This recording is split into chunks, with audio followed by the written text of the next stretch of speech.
역사를 보면 꽤 많은 왕들이 성인이 되지 않은 나이, 즉 미성년자 때 왕이나 황제 등 군주가 된 경우가 많습니다.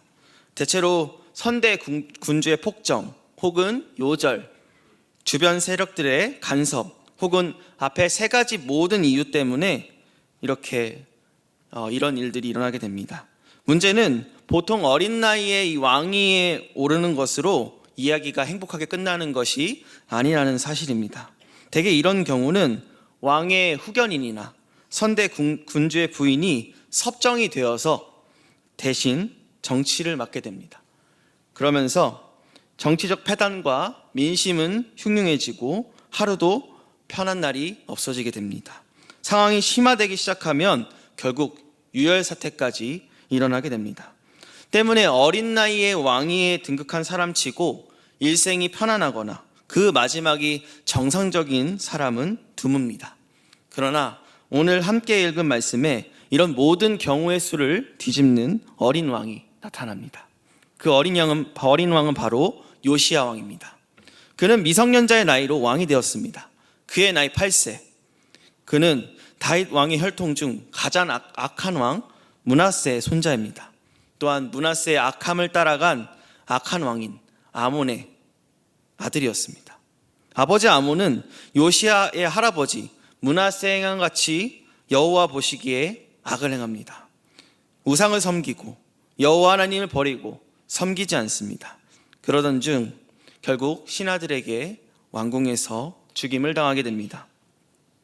그리고 왕을 죽인 신하들도 백성들의 손에 죽게 되고 백성들은 그의 아들인 요시야를 왕으로 세웁니다.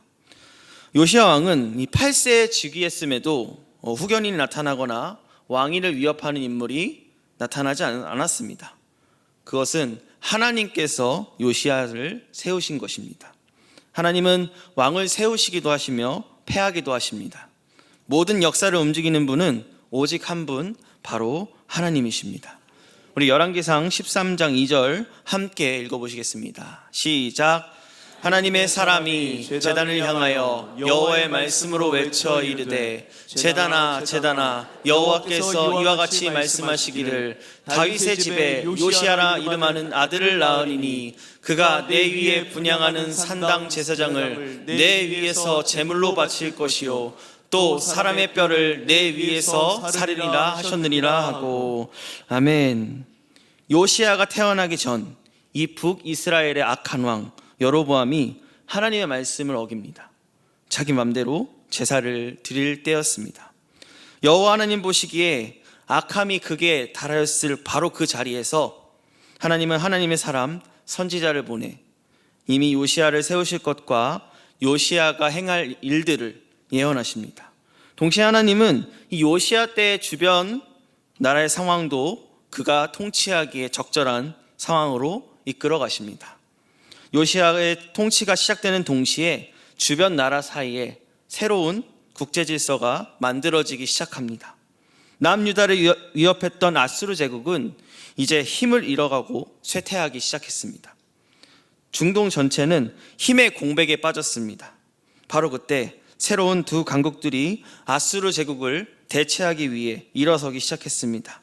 두 강국은 바로 우리가 잘 아는 애굽, 이집트와 또 이스라엘을 지독하게 괴롭혔던 바벨론이었습니다. 히스기야 왕 때 이루지 못했던 이 다윗과 솔로몬을 뒤이어 통일 왕국을 재건할 절호의 기회를 잡은 시대였습니다. 하나님은 요시야 왕에게 이러한 기회를 주시고 남유다 왕국을 통치하도록 만드십니다.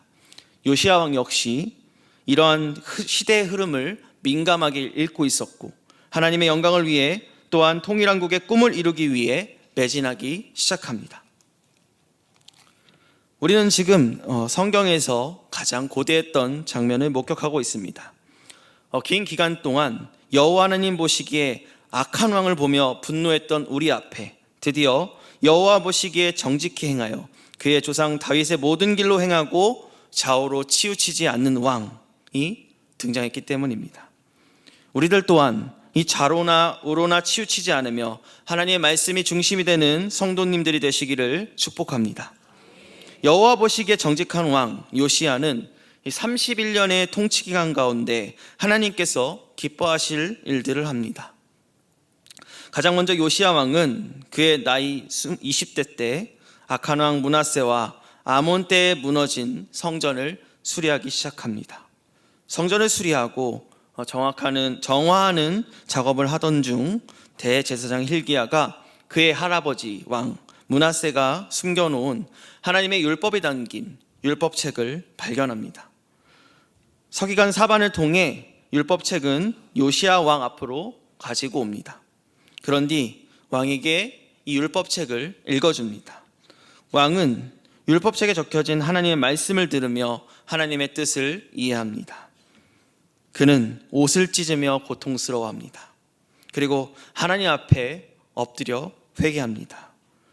요시야는 하나님의 말씀을 들으면서 이 유다의 백성들이 하나님 앞에 얼마나 큰 죄를 지었는지를 알게 됩니다.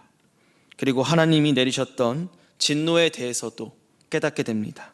그는 신하들에게 명령하여 언약의 말씀에 본인을 비롯한 온 유다의 백성이 순종할 것을 다짐시킵니다. 열왕기하 22장 13절 말씀 함께 읽어보시겠습니다. 시작. 너희는 가서 나와 백성과 온 유다를 위하여 이 발견한 책의 말씀에 대하여 여호와께 물으라. 우리 조상들이 이 책의 말씀을 듣지 아니하며 이 책에 우리를 위하여 기록된 모든 것을 행하지 아니하였으므로 여호와께서 우리에게 내리신 진노가 크도다. 아멘. 이러한 요시야의 신앙 고백과 회개를 하나님께서는 들어주셨습니다. 그리고 하나님께서는 그에게 은총을 베푸십니다. 그 은총은 바로 그가 살아있는 동안에 재앙을 내리지 않겠다는 약속이었습니다.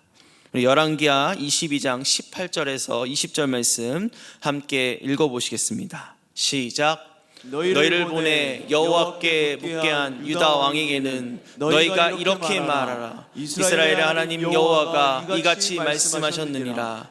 내가 들은 말에 대하여는 내가 이곳과 그 주민에게 대하여 빈터가 되고 저주가 되리라. 말을 내가 듣고 마음이 부드러워져서 여호와 앞 곧 내 앞에서 겸비하여 옷을 찢고 통곡하였으므로 나도 내 말을 들었노라. 여호와가 말하였느니라. 그러므로 보라, 내가 너로 너의 조상들에게로 돌아가서 평안히 묘실로 들어가게 하리니 내가 이곳에 내리는 모든 재앙을 내 눈이 보지 못하리라 하셨느니라 하니 사자들이 왕에게 보고하니라. 아멘. 성도 여러분, 하나님은 죄를 너무나도 미워하십니다. 그래서 죄를 지었던 이 므낫세와 아몬은 하나님의 진노를 받았습니다. 그러나 겸손하게 주님을 찾고 회개하는 자에게는 반드시 놀라운 복을 주십니다. 요시야는 그의 아버지와 할아버지의 죄로 인해 곧 진멸한 남유다의 왕권을 물려받았습니다. 또한 요시야 이후 4명의 왕을 거쳐 남유다는 결국 쇠락의 길을 걷게 됩니다. 결국 남유다는 주전 586년 바벨론에 의해 멸망합니다. 그러나 우리가 집중해야 할 것은 요시야가 성전을 정화하고 하나님 앞에 돌이켜 회개하며 하나님 보시기에 선한 일을 행하였을 때 하나님께서 놀라운 복을 주셨다는 사실입니다. 하나님은 요시야 왕을 평안히 묘실로 들어가게 하셨습니다. 그리고 왕이 남유다에 내리는 모든 재앙을 보지 못하게 하셨습니다. 그가 31년간 왕권을 가지고 통치하였을 때 남유다 왕국은 마치 다윗과 솔로몬의 때처럼 평화로운 시기를 보냈을 것입니다. 하나님의 통치하심과 말씀이 온 왕국에 충만하였을 것입니다. 사랑하는 성도 여러분, 우리는 항상 하나님의 말씀을 보고 듣고 살펴야 합니다. 또한 말씀 앞에 우리의 행동을 비춰보고 잘못된 것이 있다면 바로 회개해야 합니다. 하나님, 우리가 죄에서 멀어져 하나님의 말씀을 듣고 보고 살필 때 우리에게 살아날 길을 열어두시기 때문입니다. 우리의 힘과 능력으로는 도저히 해결할 수 없고 탈출할 수 없어 보일지라도 하나님께서 일하시면 모든 문제는 해결됩니다.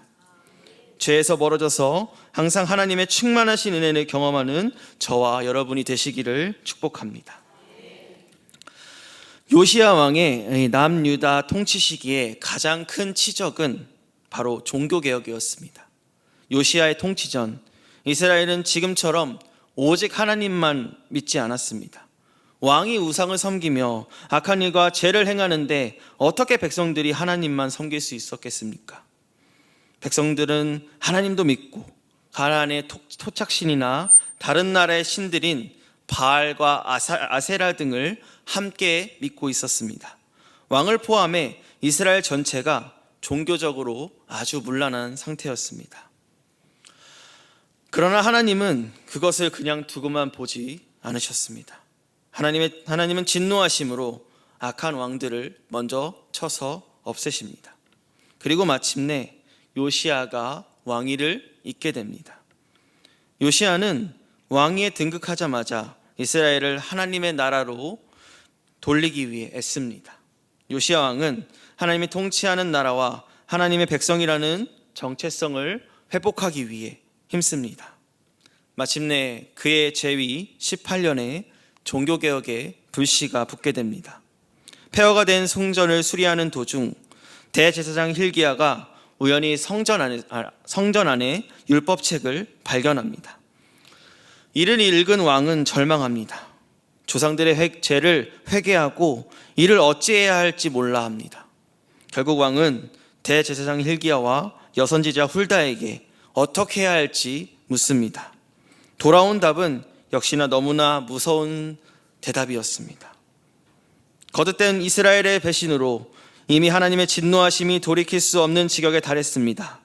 그 징벌이 율법책에 기록된 기록의 한치도 다름이 없이 내려질 것입니다. 그런데 반전이 있었습니다. 그러나 요시야만은 하나님의 말씀을 듣고 슬퍼하며 순종하며 회개했으니 그는 하나님의 징벌을 보지 않고 평안한 죽음을 맞이할 것입니다. 이 말을 듣고 요시야는 지체하지 않고 행동하기 시작합니다. 이스라엘 지도자들을 모조리 불러 모읍니다. 그리고 율법책을 읽어주면서 하나님의 말씀대로 성전을 수리하고 모든 이방 신상을 없애고 절기를 지키는 등의 종교개혁을 단행합니다. 그리고 이 종교개혁은 남유다와 북이스라엘 지역까지 닿는 대대적인 종교개혁이 됩니다. 우리는 이스라엘 역사에서 유일하게 히스기야 왕 때와 요시야 왕 시대에 이뤄진 종교개혁을 통해서 유다가 아주 긴 타락의 길을 걸어왔음을 알 수 있습니다. 우상숭배는 이 이스라엘 백성들의 일상생활에 뿌리 깊게 박혀 있었습니다. 그래서 요시야 왕은 가장 먼저 북이스라엘 왕 여로보암이 베델에 만든 금송아지를 비롯한 각종 우상을 파괴합니다. 300년 전 열왕기상 13장 2절에 기록된 하나님의 말씀대로 요시야가 여로보암의 모든 우상 제단을 허물고 산당 제사장들을 불사릅니다. 왕은 종교개혁을 하던 가운데 충격적인 사실을 목도하게 됩니다. 바로 여호와의 성전 안에 우상인 아세라상이 있었다는 사실과 성전 가운데 몸을 파는 남창의 집이 있었다는 사실입니다.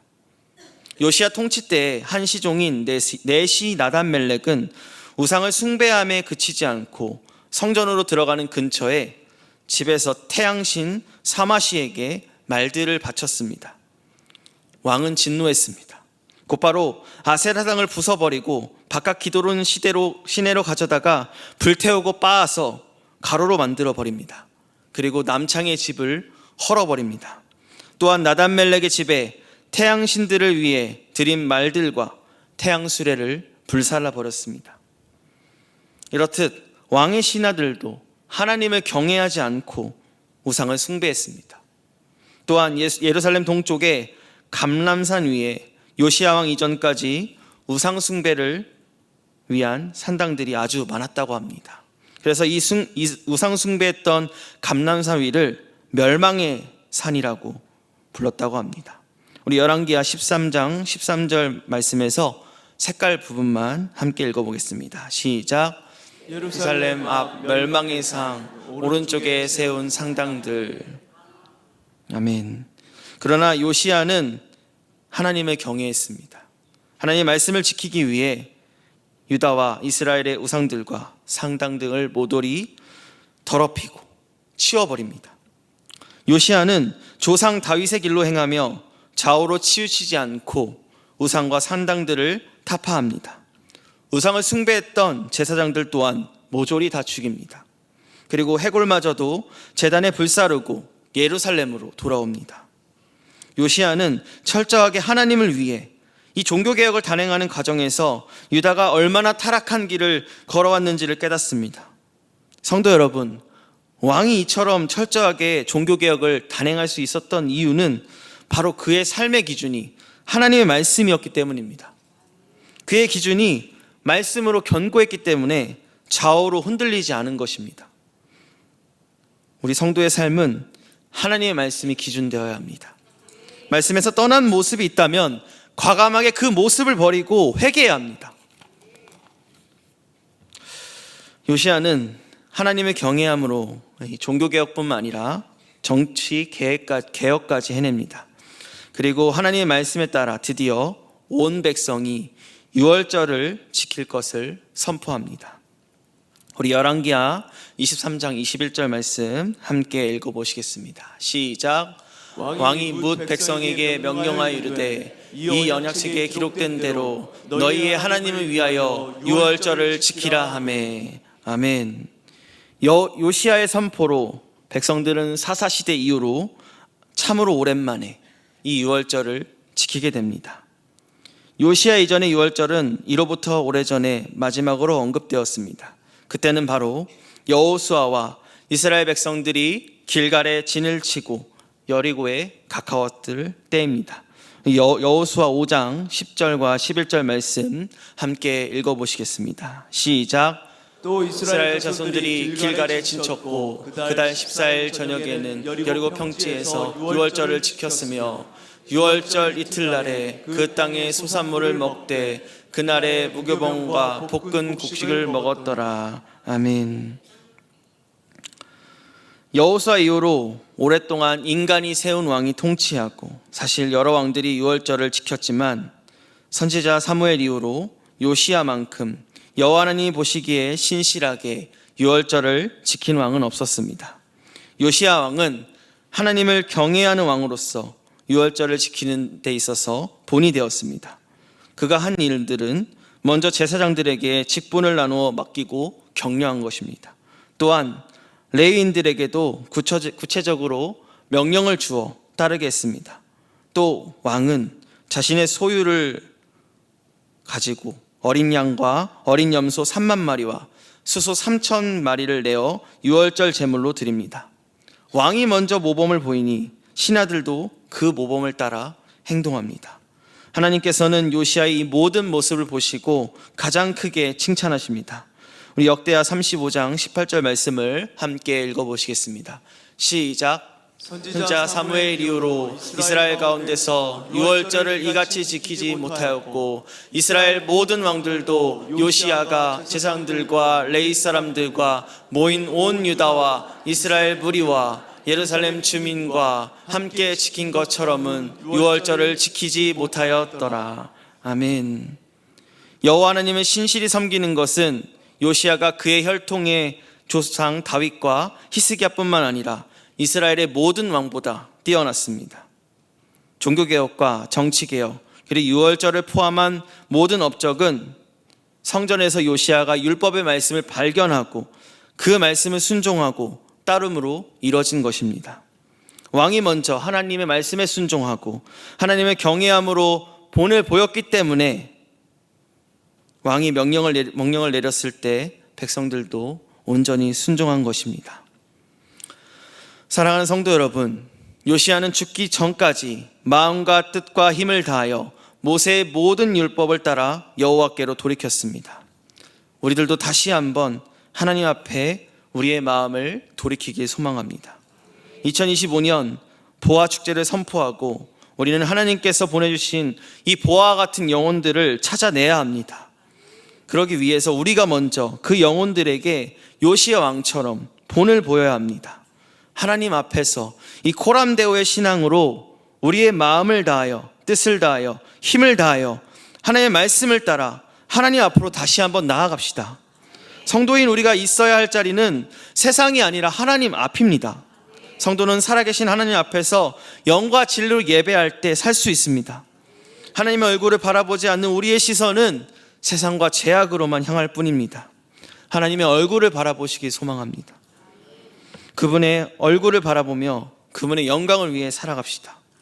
사탄 마귀는 계속해서 우리를 하나님 앞에서 멀어지게 만듭니다. 우리의 시선을 돌려 세상을 바라보게 합니다. 우리는 사탄 마귀를 이길 수 없습니다. 그러나 예수님께서는 사탄 마귀를 이기시고 죄와 사망 또한 이기셨습니다. 우리 모두가 예수 그리스도를 의지해야 사탄 마귀를 이길 수 있습니다. 예수 그리스도를 의지함으로 우리 모두 다시 한번 여호와 하나님 앞에서 유월절을 지킨 요시야처럼 영과 진리로 예배하며 살아갑시다.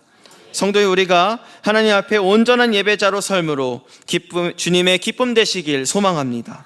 이 시간 우리 간절한 마음으로 주님 앞에 나아가며 주님의 기쁨 되길 원한다는 간구를 담아 함께 찬양하시겠습니다.